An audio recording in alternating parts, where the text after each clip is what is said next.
জিনপরিতের বয়স অনেক, তাহলে ফেরেশতাদের বয়স আরো অনেক, তারপরে আজাজিলের বয়স অনেক। হ্যাঁ, তাহলে এখন আপনারা একটা জিনিস মানে যেটা মানে গুরুত্বপূর্ণ আমি বলি, ধরেন নদী যখন আসছিল ছুরি কাটা কাটা মানে কাটা দিতে, ঠিক আছে, নবীর পুত্র বুঝলেন। হ্যাঁ, এখন আপনারা বাংলাদেশে যাদেরকে খারাপ পাবেন, হ্যাঁ, তারা আসলে খারাপ না, তারাই কাটা খুঁজতেছে, কারণ টাকার উল্টা কি জানেন? কাটা। এই যে যে যারা মানে এই, আচ্ছা আপনারা নিজেরাই বলেন তো,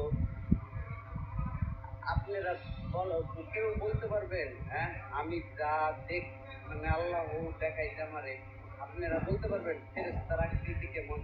এমন কোন বা পৃথিবীর ভিতরে যত যারা আছেন বাস্তব বাস্তবে বিশ্বাসী, হ্যাঁ, মোল্লা মাওলানা যারা আছে, ফেরেশতার আকৃতি কিরকম?